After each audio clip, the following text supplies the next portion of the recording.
gostaríamos de convidar ao palco a senhora Ângela Carvalho, Design Consciente, é sócia-diretora da Ângela Carvalho Design Consciente, com longa experiência em design de produtos e identidade corporativa. Nos últimos anos, tem se dedicado ao design sustentável, design social e workshops de criatividade e inovação. Também convidar a senhora Alexandra Lichtenberg, da EcoHouse, arquiteta e urbanista especializada em conforto ambiental e eficiência energética, responsável pela EcoHouse, planejamento estratégico para a sustentabilidade, que cria soluções inovadoras e construção sustentável para desafios ambientais. Bom, passo aqui a palavra para o César Vasques iniciar a moderação. A gente vai num coffee break ali, a pausa para o café. Pessoal, nós estamos... Eu pedia que a gente...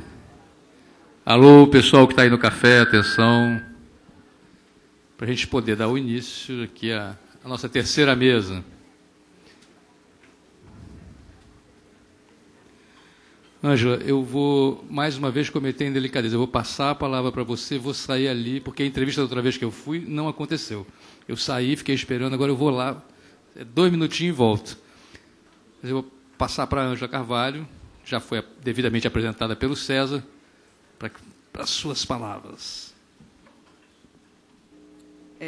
Primeiro, queria agradecer a Firjan, Sebrae, por esse convite, de estar aqui com vocês, e também a presença de vários colegas aqui, designers, arquitetos, que vieram ver essas palestras e participar desse fórum aqui de discussão. Bom, em primeiro lugar, queria falar para vocês o seguinte, como tudo começou para mim. Certa razão. Ah, achei. Nesse aqui, né? Como é que tudo começou para mim? Eu acho que tudo começou com algumas questões, e eu acho que questões bem essenciais. Aquelas perguntas que a gente, de vez em quando, se faz. O que é que eu realmente estou fazendo aqui?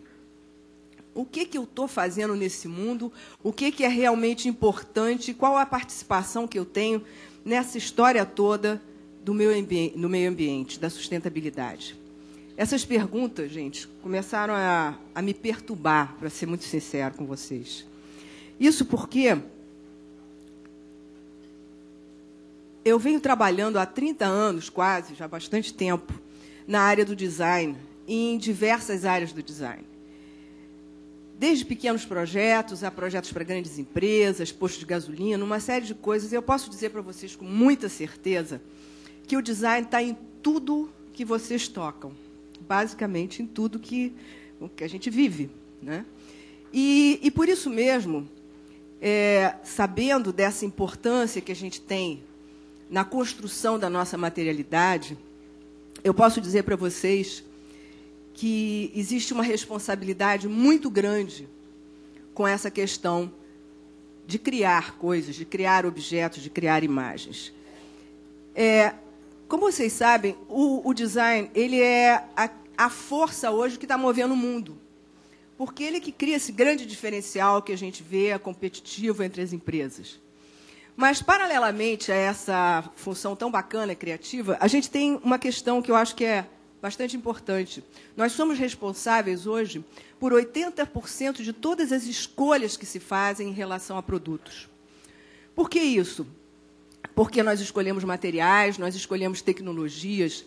Enfim, 80% das escolhas estão nas nossas mãos. Então, é uma grande responsabilidade. Isso tem impactos, obviamente, enormes no meio ambiente.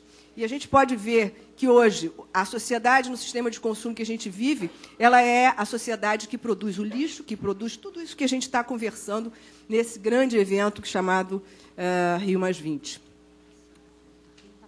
Para lá? E eu peguei aqui, nessa crise existencial, nesse questionamento grande que comecei a fazer, eu peguei algumas declarações, e essa me parece bem interessante, que é do Bruce Mau, que é um designer canadense, e ele põe algumas questões que eu porque eu acho que são importantes. Ele diz o seguinte: os problemas do futuro não irão respeitar nossas tão aciadas disciplinas de design. Significa o seguinte: a gente está muito certinho, achando que o mundo vai ser esse a vida inteira. Na verdade, o mundo está totalmente desestabilizado. O mundo está com novos desafios. O novo paradigma abandona a especialidade. Eu venho de uma geração onde a gente estudava os especialistas. E hoje, a nossa sociedade está precisando do contrário, está precisando de generalistas, pessoas que consigam entender o contexto, pessoas que consigam ter a capacidade de articular de forma integrada as diferentes funções. E ele fala uma frase que me pegou realmente bem na cabeça, que é o seguinte: nós precisamos criar uma nova raça de designers, uma nova raça de designers. O que significa isso, uma nova raça de designers? Ou seja, a gente tem que sair da nossa zona de conforto. A gente tem que sair daquilo que a gente conhece. E eu tenho 30 anos fazendo design. E me vejo exatamente nessa posição de sair dar aquele passo que a gente dá quando sai fora da caixa. A gente faz assim e dá aquele medo danado, porque a gente não conhece qual é o novo território. Mas eu acredito numa coisa: eu acredito que a criatividade é a grande força que sempre move, que nos move na vida. E que a vida não é algo que simplesmente aconteça para a gente, que a vida, simplesmente a gente vai com o vento. Não. É como uma pipa, a gente pode, de vez em quando, mudar a direção, indo com o vento, fluindo com o vento, mas também, ao mesmo tempo, definindo a direção que a gente quer ir. E acredito que, como designers, a gente tenha essa capacidade de mudar essas direções. Por isso, a partir de 2003, nós passamos a conceituar projetos onde o ser humano estava no centro de todas essas atividades. E aí,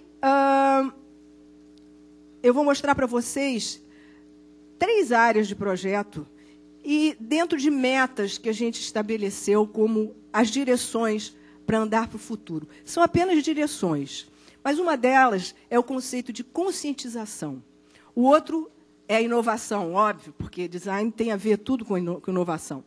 E o terceiro conceito eu vou chamar de ação. Pegando a questão da conscientização, mostrar para vocês o que é consciência dentro do meu entendimento. Eu acho que o design pode levar consciência através de seus projetos. Ele pode levar consciência ao empresário, quando ele está conversando. Ele pode levar consciência ao consumidor. E ele pode mostrar o impacto que seus produtos têm sobre o meio ambiente. Ele pode ser um agente de transformação. Ele é um agente de transformação. Então, dentro dessa linha de pensamento, nós desenvolvemos para a Philips Design do Brasil um projeto que tinha como ideia mostrar o design a crianças, a cerca de 500 crianças de 12 a 15 anos, tá? Num programa de seminários em escolas públicas e privadas de São Paulo, cujo objetivo era fazer que as crianças tivessem uma experiência no que é design e, a partir dessa experiência, elas começassem a ver o que é consumo, se elas podem modificar dentro das suas cabeças a questão de você simplesmente consumir. Seria possível ser mais interessante, em vez de você consumir, você fazer alguma coisa, fazer um objeto, criar um objeto? Então, a ideia foi trabalhar com materiais recicláveis, de reuso, eram garrafas PET, eram materiais diversos de reuso. E nós fizemos uma oficina onde as crianças elas eram instadas a criarem luminárias que funcionassem. Cada criança saía dessa oficina com uma luminária funcionando. E eu estou falando aí de uma integração de escolas, onde você tinha desde a escola mais alta de São Paulo, no nível mais alto, um Porto Seguro, uma escola inglesa, com as escolas de favelas de São Paulo.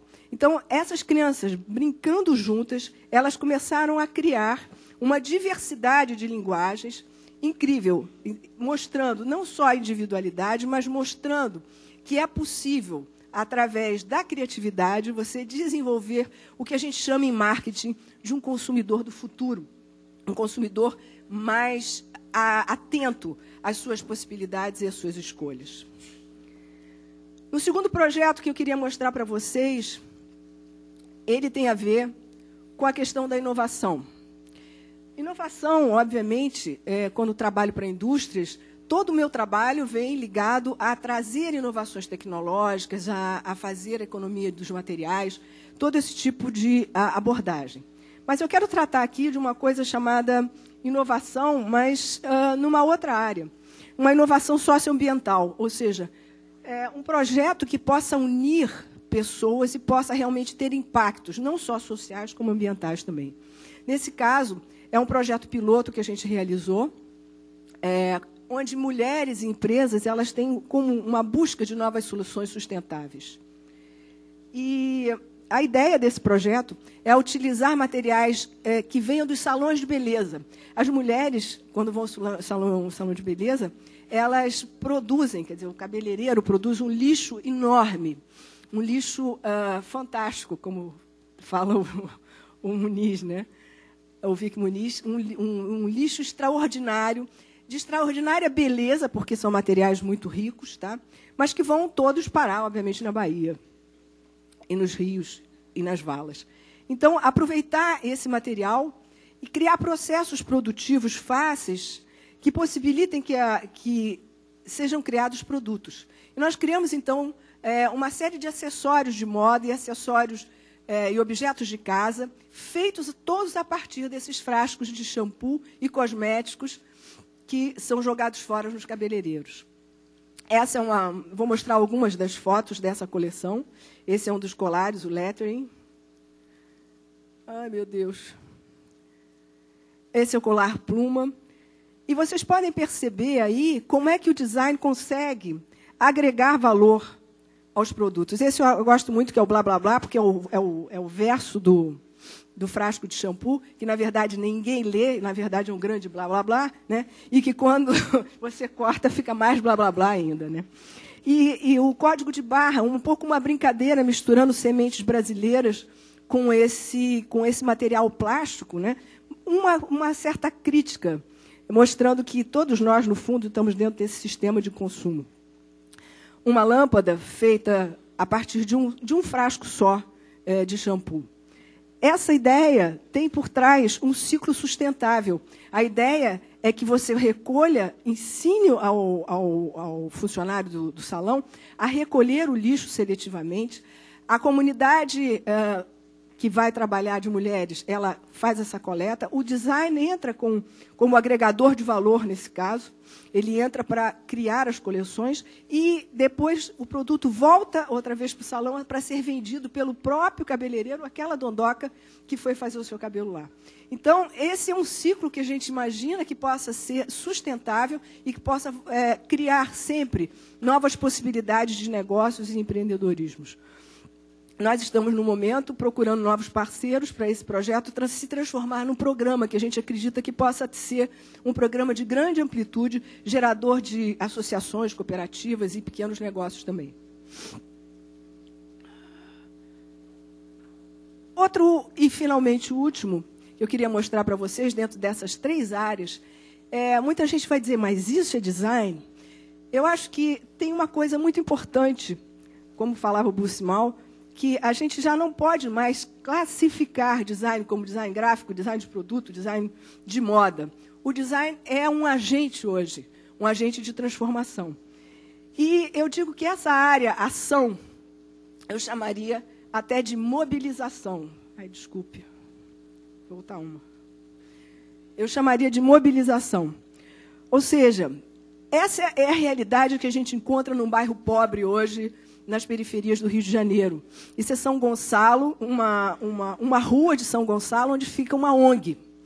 E essa ONG recebeu uma grande doação de uma empresa que doou restos de ladrilhos e cerâmicas, enfim.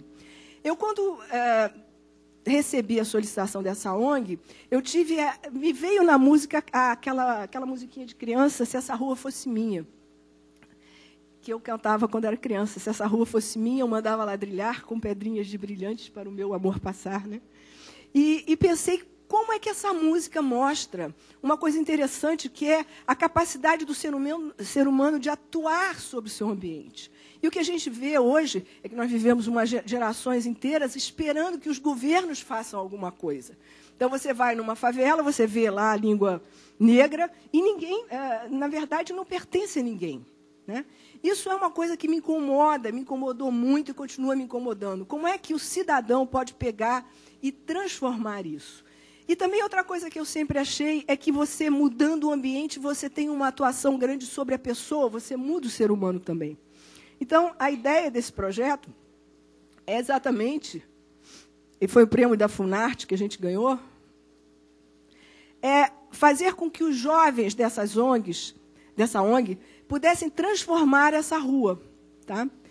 E toda a base do projeto está em cima do fortalecimento do pertencimento, ou seja, eu vou, modifico, e essa rua passa a me pertencer. Ela não é algo que é só de todo mundo, não é anônima, ela é minha também. Então, o mosaico foi usado como uma forma de utilizar um material que foi doado, e também é uma metáfora interessante, porque o mosaico é um pequeno pedaço que faz uma grande obra. Então, a partir disso, a gente criou uma metodologia onde a gente fazia as crianças, primeiro, sonhar. Porque essas crianças não tinham sonhos, elas não conseguiam visualizar. Então, o trabalho principal do designer foi aí fazer com que essas crianças pudessem sonhar, imaginar essa rua diferente. Depois, fazer workshops de criatividade para que elas começassem a botar a criatividade para fora. E aí, usar a técnica do fazer, que dá, então, toda essa capacidade de criar produtos. O primeiro produto que elas criaram foi um espelho, que elas levavam para casa, onde elas iam dar para o pai, para a mãe, e também se olhar. Que isso eu acho que também tem um efeito didático e psicológico bastante grande. Então, a partir daí, começou a motivação de toda a comunidade. Participaram cerca de 120 pessoas de todas as idades. A gente teve coisas incríveis.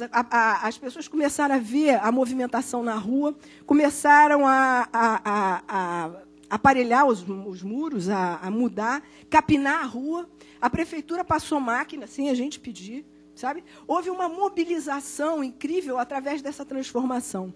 E as crianças foram para a rua e começaram a transformar, levando esses elementos que criaram para levar a sua identidade para a rua. E foi super bonito ver o resultado, um resultado com identidade própria, onde cada criança teve a capacidade de expressar a sua individualidade. Cada um tinha uma maneira de se mostrar, né? E, com isso, a gente criou um cenário super colorido e bonito, onde as próprias crianças se identificavam. Se identificavam de uma forma que aquela rua que vocês viram ficou assim. Ela ficou totalmente modificada. Além do mais, ela se tornou um marco. Um marco que as pessoas começaram a visitar a rua. Estou falando de uma rua muito pobre, tá, gente? Muito pobre. Então, as crianças passaram, os adultos passavam por ali. Puxa, que bacana! Porque a criança é um vetor, a criança e o jovem é um vetor muito interessante de transformação. Se você transforma uma criança, você transforma a casa, a família inteira. Então, a partir daí, houve uma coisa que eu absolutamente não esperava. Na verdade, nós fomos para lá para fazer um projeto piloto, querendo fazer um muro. A gente fez uma rua. E depois dessa rua, as casas que estavam do outro lado do muro resolveram também entrar no negócio e pediram, vocês não podiam fazer também a nossa casa? E aí casinhas como essa, amarelinha que estão aí do lado, né? Essa outra casa, passaram a pintar, eu estou falando de coisa muito simples, aparelhar e pintar com cal, tá? E criar uma identidade onde toda essa rua ficou transformada. Esse, para mim, foi uma questão de fazer com que o designer fez com que essas pessoas pudessem sonhar e pudessem realizar o seu sonho. E o bacana é que agora essa rua pertence a todos. Isso é uma mandala que a gente fez. Cada criança fez uma mãozinha dessa mandala. E isso faz com que todos estivessem representados dentro dessa ideia. E, a partir daí, foi feito um show em frente dessa obra criada, dessa rua, para, então, levar ainda mais significado e memória a esses locais. Esse projeto mostra para mim que, às vezes, a gente não acredita que seja possível, mas que, juntos, é possível realmente transformar. Eu queria fechar essa apresentação para vocês, desculpe, com uma frase da Margaret Mead, que diz o seguinte: nunca duvide que um pequeno grupo de pessoas possa mudar o mundo. De fato, é sempre assim que acontece. Eu acho que essa frase me move naqueles momentos em que realmente eu quase não acredito mais. Eu acho que sempre um pequeno grupo de pessoas é capaz de fazer uma grande transformação. É nisso que eu acredito e é isso que eu espero passar para vocês, que vocês continuem acreditando e continuem se transformando essa vida. Obrigada. Obrigado, Ângela.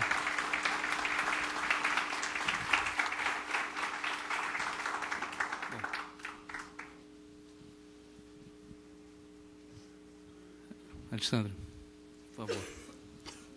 Obrigada. Bom, boa tarde, né, todo mundo. Eu queria agradecer a Firjan, Sebrae, pelo convite de colocar um assunto aqui relativamente novo para mim, que eu aprendi nesse último ano. Tá? Eu sou arquiteta e urbanista. Fiz a primeira monografia, me formei em 1980, no Mackenzie, em São Paulo, a primeira monografia sobre arquitetura solar. Ninguém queria ser meu orientador no Mackenzie, foi assim um sufoco. Fui catar um professor da FAUSP. Depois eu fiz a primeira residência sustentável do Brasil, com resultados medidos e monitorados. Tá? Porque é muito importante, qualquer projeto que a gente faça, principalmente na área de arquitetura, monitorar o resultado. E aí eu fiz um mestrado no Fundão para fazer, entender os resultados, e algumas coisas deram certo e outras não deram certo. Né? Então, isso foi um elemento essencial do projeto EcoHouse Urca, que foi esse projeto da Casa Sustentável, onde eu moro e trabalho até hoje. Agora, em 2012, esse projeto fazem 10 anos. Então, a gente precisa entender o resultado, o desempenho daquilo que a gente faz. Bom, aí o que aconteceu? O ano passado, eu fui convidada a trabalhar num projeto chamado Rio Cidade Sustentável, que é uma iniciativa do CEBEDES, Conselho Empresarial Brasileiro para o Desenvolvimento Sustentável. O Sebrae é um grande parceiro desse projeto e a Firjan é apoiadora desse projeto. E nós temos 7 frentes de atuação dentro do Rio Cidade Sustentável, e a área de melhorias habitacionais acabou se tornando a área mais importante dentro do Rio Cidade Sustentável. Então, aí que eu comecei a aprender o que é sustentabilidade em habitações de interesse social. É completamente diferente da EcoHouse Urca, do meu mestrado no Fundão, de tudo que eu já sabia até então. Tá? Por quê? Porque a habitação de interesse social, a habitação da favela, é autoconstrução, não existe assistência técnica, não existe materiais com especificação adequada, e não existe crédito. Né? As pessoas, então, constroem da maneira que podem, da maneira que sabem, com a ajuda de um e de outro. E, na realidade, o que a gente conseguiu verificar, acabam gastando muito mais material do que é o necessário, comprometendo, ainda assim, a segurança estrutural da habitação. Então, o que eu comecei a procurar, vendo o que acontecia nessas comunidades que a gente trabalhou, que é Chapéu, Mangueira e Babilônia? Eu preciso entregar uma proposta de valor. Hoje em dia, não existe uma proposta de valor para a habitação de interesse social no Brasil e em muitos outros países. Está sambando, está vindo para frente, para trás? Bom, então, como a Ângela muito bem colocou, o que eu vou entregar para o usuário? Tá? Eu tenho que pensar nessa pessoa que vai estar utilizando a coisa, o objeto que eu estou desenvolvendo, que eu estou projetando. Tá? O Fajardo, a primeiro slide desse evento todo, foi uma foto da Rocinha, com um letreiro no meio e São Conrado lá no fundo. Né? Não sei se vocês lembram, eu estava aqui desde o começo. A Rocinha é um aglomerado de em torno de 200 mil pessoas. São Conrado deve ter o quê? 20 mil. E aí eu comecei a pensar, dentro desse projeto, que a minha vida toda eu trabalhei para o 1%. Né? Eu nunca tinha pensado nos 99%. O que acontece na arquitetura, no projeto, no design da habitação dos 99%. Então, dentro desse projeto, a gente começou a pensar muito em inovação e desempenho. Tá? A inovação não pode nunca estar dissociada do desempenho que esse usuário vai estar recebendo, que ele vai estar percebendo no produto que eu vou entregar para ele. Para eu entregar desempenho e inovação, eu tenho que entender muito bem as circunstâncias específicas do local, do que eu vou estar projetando para aquele usuário. Tá? No caso da habitação de interesse social, eu tenho que ir lá e realmente trabalhar com as pessoas, entender como isso procede. Dentro desse projeto de Cidade Sustentável, nós organizamos mutirão de melhorias habitacionais. Então, nós temos a consultora Iven, a parceira do projeto. Ela forneceu assistência técnica para a reforma das casas. Conseguimos, com vários fornecedores, materiais básicos necessários, que, no caso do tipo de construção tradicional que a gente usa, é cimento, areia e cal, tinta, enfim, mas muito cimento, muita areia e cal.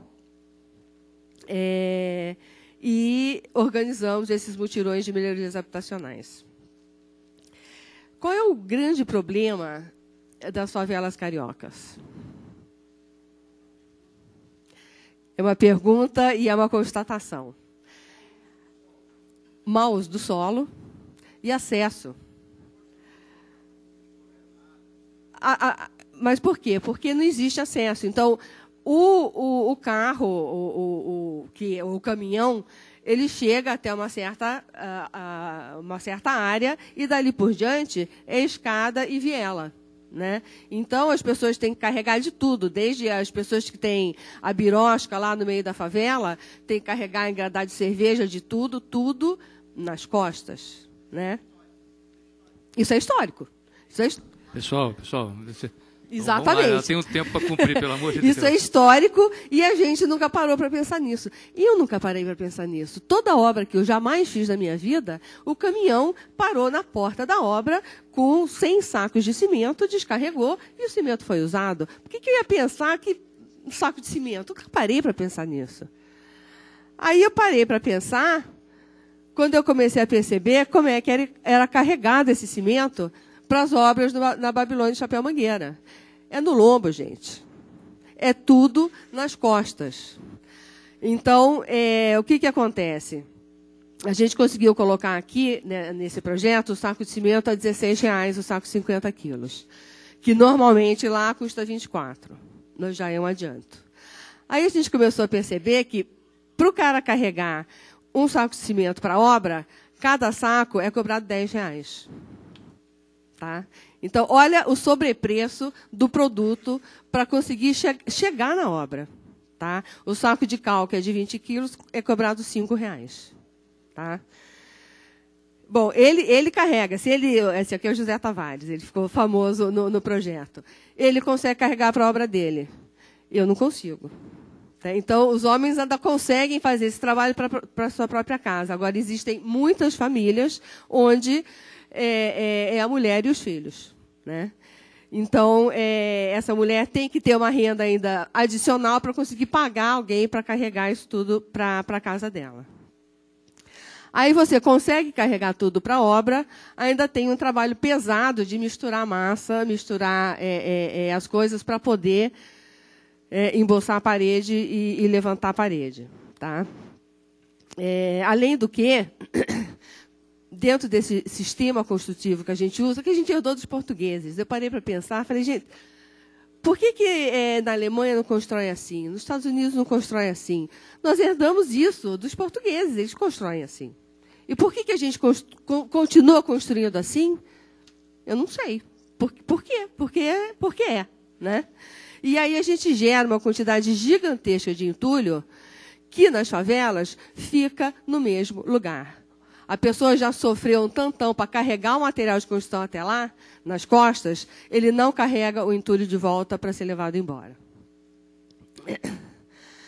Só para vocês terem uma ideia, uma parede de 10 metros quadrados, que vamos pegar aqui esses 3 painéis aqui, dá mais ou menos 10 metros quadrados. Tá? Então, para fazer uma parede de 10 metros quadrados com tijolo, você precisa de 305 tijolos cerâmicos, 7 sacos de 50 quilos para assentamento da argamassa, para levantar o muro, a parede com os tijolos, 2 sacos de 50 quilos de cimento. Quanto você pesa, César? 70, 80? 880 quilos de areia. Uns 10 ou 12, César, morro acima, só de areia. Tá bom? E ainda 60 quilos de cal. Isso para fazer a parede e emboçar do lado de dentro, do lado de fora. Quando a gente parou para fazer essa conta, eu falei, gente, isso é completamente irracional. Né? Como é que a gente pode começar a procurar, propor outro sistema construtivo que atenda, que traga uma proposta de valor para essa população, que, na realidade, não são os 99%, eu estou aqui colocando, né, o termo que está na moda, 1%, 99%, mas é uma parte majoritária da população nas cidades brasileiras. Bom, isso aqui eu perguntei, você cansou de carregar esse material todo lá para cima, né? A gente ficou bem cansado. Qual é, então, a proposta de valor? Eu trabalho há 30 anos na área de sustentabilidade, então eu já fico muito de olho em produtos inovadores, em soluções para várias questões dentro da área de construção civil. E eu fui achar que eu preciso de um elemento pré-fabricado, leve e de fácil transporte. Por que o pré-fabricado? Porque a gente teve muitos atrasos nas obras de reforma, porque muitas vezes eu tinha cimento, tinha cal, não tinha areia. A areia não tinha chegado lá em cima no morro, porque tem que vir no caminhão, tal, não entregaram areia. Aí eu tinha areia, tinha cal, não tinha água. A SEDAI cortou o fornecimento de água, não tinha água para fazer a massa, para fazer a obra. Então, o pré-fabricado, você traz o kit, ele já vem pronto, você não precisa correr atrás de tantos materiais diferentes. E aí, obviamente, a gente está falando de sustentabilidade, tem que considerar o baixo carbono, o baixo consumo de água e de outros recursos também, e ele tem que ser viável economicamente. Não adianta eu vir com um sistema lindo, maravilhoso, sustentável e custar uma fortuna que ninguém vai poder pagar. Bom, procurando bastante, a gente encontrou um sistema que está sendo fabricado na Índia e que parece que traz todas essas características. Nós estamos começando a conversar com esses produtores e entender melhor o produto. Isso aqui não é a casa, obviamente, mas para esses velejadores, isso aqui é um barco da Volvo Oceanways que dá a volta ao mundo uma vez por ano, uma vez cada 2 anos tem essa regata, e atravessa mares e condições inenarráveis de tempo e de clima. E eles são feitos de fibra de vidro. Tá? Que foi o que inspirou esse tipo de material que a gente está começando a estudar, que são placas pré-fabricadas em fibra de vidro. É um processo específico chamado, não é palavrão, pultrudado. Tá? Painéis de composto de fibra de vidro pultrudados. Tá? Então, isso aqui é um painel saindo da máquina, são painéis um pouco menores do que esse, de 75 centímetros, com todo um processo de encaixe, tá? Para encaixar os painéis e ter a estrutura do painel. E no meio do painel, ele já vem com poliuretano expandido, que faz o papel de fator térmico, tanto para frio, para isolamento térmico, para frio e para calor. E o importante, isso aqui é um painel sendo instalado por voluntárias holandesas na Índia, carregado por 3 mulheres. Tá? Então, isso aqui é um fator muito importante, porque tira a dependência de toda essa população feminina que está aí tendo que prover habitação, abrigo para suas famílias, e não tem como fazer muito isso no sistema tradicional que a gente usa.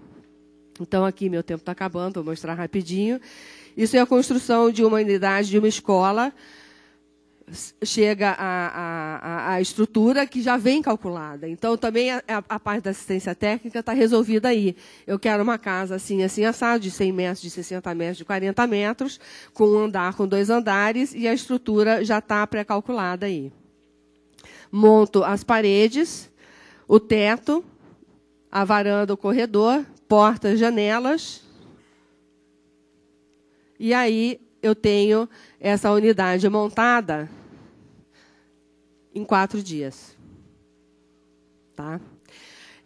A gente está com um problema, todo mundo está com um problema muito sério, que a gente está vendo na Babilônia de Chapéu Mangueira, são mais de 100 casas que precisam ser removidas, ou por risco estrutural ou por risco geotécnico. A gente está com esse projeto lá desde abril, está todo mundo cadastrado e nada acontece, porque o governo tem que pagar aluguel social para a família sair, para demolir, para fazer outra casa, no caso de risco estrutural. Se eu for fazer outra casa, eu demoro 1 ano, aí até arrumar tudo, projeto tudo, 1 ano, e a família não tem para onde ir, e não quer aluguel social, porque tem que sair da comunidade, aquela confusão que todo mundo já sabe. Com um processo desses, em 4 dias, a gente resolve essa situação com muito mais facilidade. Então, isso é uma proposta que a gente está trazendo. Obrigado, assim, parabéns. Esqueci o nome da fera, tem um dos papas da inovação, é um indiano, o conceito de inovação. Ele chama atenção para o fato de que países como o Brasil, como a Índia, têm uma população emergente do ponto de vista de renda e que vão cobrar novas soluções. Aí dá exemplos fantásticos, assim, perna mecânica de titânio. É fantástico, mas só que o cara do Paquistão não pode pagar uma perna mecânica de titânio. Então, o cara desenvolve um novo material para o cara, como você mostrou aqui. Eu acho que isso vai muito na questão de pensar novas soluções para esse mercado, ou para algumas situações específicas. A gente tem trabalhado nas UPPs, a gente estava até conversando com o grupo de design aqui do Rio de Janeiro, para tentar fazer isso. Vamos dar um olhar nessas comunidades, ver o que é possível pensar, não como projeto social, não, é como mercado mesmo. Isso aqui, olha, tem um mercado a ser trabalhado, que seja bom, evidentemente, para quem vai estar de um lado e quem vai estar do outro. Quer dizer assim, que seja uma solução sustentável, correta, melhor do que existe. Porque tem uma série de problemas que estão ali colocados, que não são de simples solução, requer muita criatividade, muita inovação, e às vezes ficam inviáveis, usando o modelo atual, e inviabilizam. A gente, do ponto de vista dos empreendimentos nas comunidades, não tem normativa de postura que se adeque, não vai conseguir nunca.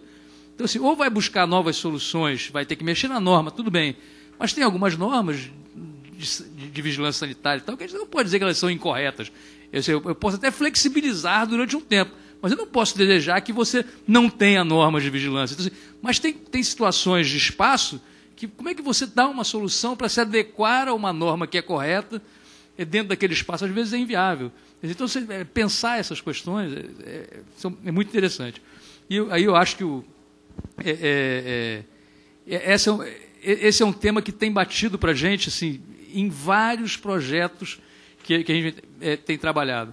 A gente, anteriormente, pensava na relação com a área de design, especificamente, de uma forma que a gente, evidentemente, não vai abandonar, mas muito utilitária. Quer dizer, a aplicação do design industrial, como é que a gente resolve a questão da embalagem para as indústrias. Agora a gente está começando a pensar de uma forma um pouco mais ampla, mais sistêmica. Quer dizer, o design na cidade, as soluções alternativas. Eu acho que eu acho que a apresentação de vocês vem assim, exatamente ao encontro do que a gente tem experimentado aí no campo. Aí, pelo menos o que eu tenho visto dos nossos trabalhos de campo do SEBRAE. Bom, quanto tempo a gente tem para quantas perguntas? Atenção, produção, eu sou comandado de lá de trás, a pessoa que me diz assim, não compra boa, não tem... Quantas perguntas? Pode fazer pergunta? Umas 2, temos espaço para 2, vamos lá. Boa tarde, meu nome é Leandro, eu sou designer de transportes e eu fiquei muito interessado por esse sistema de vocês de conhecimento estrutural. E uma coisa que eu notei em ambos os 2 cases que foram apresentados é que ambos foram apresentados no âmago problemas de mobilidade, entre aspas, né? A sua apresentação foi colocando em relação ao problema de uma rua que claramente tinha problemas de mobilidade e outra vez, né, na questão da favela, né, que é uma questão histórica, nós temos problemas de mobilidade.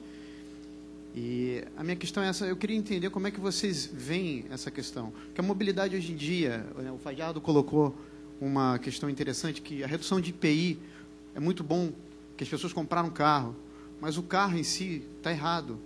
O conceito de mobilidade urbana está errado. E eu queria que vocês pudessem colocar o que vocês pensam sobre, do ponto de vista de design, logicamente, e arquitetura, como é que vocês veem essa intervenção na cidade? Alô? Obrigado. Tá ligado? Alô? Dentro da ideia de que o design está mudando, está se transformando, uma das coisas que eu acho que é um valor novo e do futuro é exatamente a questão do compartilhamento. Isso tem a ver com mobilidade, certo? A gente não pode mais continuar a pensar as mesmas, como diz o César aqui, as mesmas soluções da mesma forma que sempre pensamos. Então, compartilhar passa a ser a palavra do futuro. E quando você fala em mobilidade, você tem exatamente que pensar que no futuro você não vai precisar ter a posse de um carro, ter a posse de um determinado até bem. Você pode compartilhar esse bem.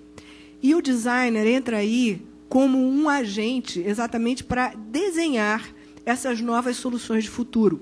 Por isso que a declaração que eu mostrei do Bruce Mal me tocou tanto, porque essa nova raça de design vai ter que olhar para o mundo de uma forma tão diferente que ele vai ter que redesenhar a vida. Não se trata mais de redesenhar um produto só industrial, porque a indústria, como nós a conhecemos hoje, ela já está no final de um ciclo. Nós estamos entrando no ciclo do serviço, no ciclo, né, onde a criatividade é que vai definir. Às vezes, quando você olha um pouco as tecnologias que estão vindo, você vê, por exemplo, a questão da prototipagem rápida, né, de todos os scanners 3D, você percebe que, de repente, o designer você não vai mais para uma loja, no futuro, comprar um produto, você vai comprar um programa que desenha um prato. Isso muda completamente o nosso conceito de como fazer coisas. Então, a questão de desenhar o futuro é o que eu acho que vai ser muito importante. Essa questão da mobilidade, acesso, como você mostrou, eu tenho visitado comunidades, favelas, é uma questão de acesso gravíssima. Nunca imaginei, parabéns, assim, ficou tão claro para a gente essa questão desse transporte do material, uma coisa desumana completamente. Então, eu acho que a mobilidade ela vai ter que ser vista também desse ponto de vista, né? A gente mudar o nosso conceito de como nós nos movemos no mundo. Certo?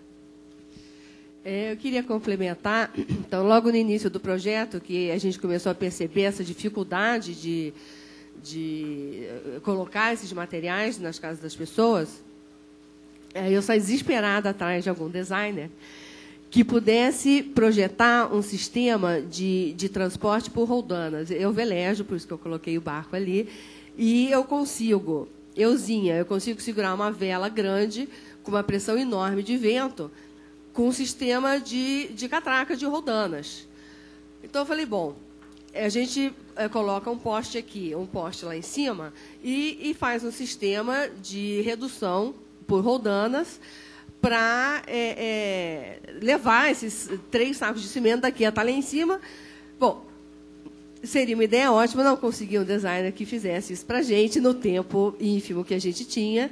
E aí também, quer dizer, só na Babilônia, Chapéu Mangueira, são escadarias para tudo que é lado.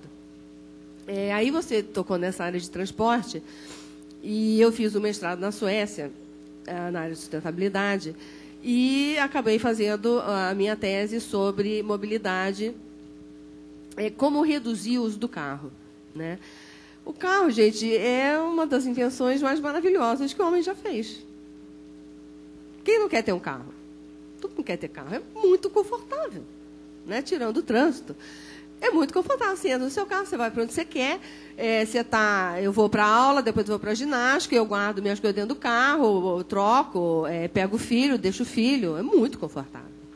Só que nos centros urbanos não é mais viável porque não é espaço, né? O homem não está acostumado à ideia de saturação, né? Nem de saturação, nem de escassez, né? Mas aqui a gente vai falar de saturação porque existe um determinado número de coisas físicas que cabem no mesmo espaço. Ponto.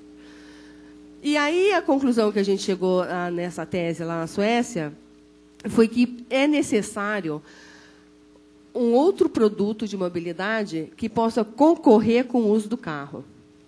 Se eu não entregar para o indivíduo algum sistema de transporte que seja tão confortável e tão acessível quanto o carro, o sujeito não vai abandonar o carro. Ele vai usar o metrô, ele vai usar o ônibus, ele vai usar o VLT, mas ele vai estar reclamando.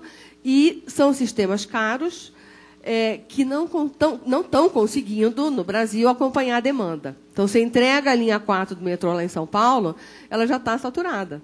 O nosso metrô da Barra, quando chegar, eu que moro na Urca e uso o metrô para ir para a cidade, coitadinho, não vou conseguir entrar no metrô, porque ele já vai chegar cheio da Barra. Então, a gente conseguiu encontrar um sistema chamado Private Rapid Transit. O apelido dele é PodCar, que são carrinhos pequenos para 1 a 4 pessoas, igual ao carro, tá? Que é instalada uma malha, uma via aérea, tá? Que, por ser pequeno, ele é leve, então essa estrutura ela é leve e esbelta também. Então, ela interfere menos na paisagem urbana. Você pensa no monotrilho, que existe em vários lugares, são aquelas coisas enormes. Esse é uma estrutura esbelta. E aí você constrói uma malha que, modularmente, ela vai crescendo conforme a necessidade, e você pega, eu paro numa estação, eu compro um bilhete que eu quero ir daqui para o Rio Centro. Está sendo um problema, né? Então, a minha viagem é daqui direto para o Rio Centro, na mesma velocidade, sem parar. Porque as estações, elas são fora do trilho principal. Tá?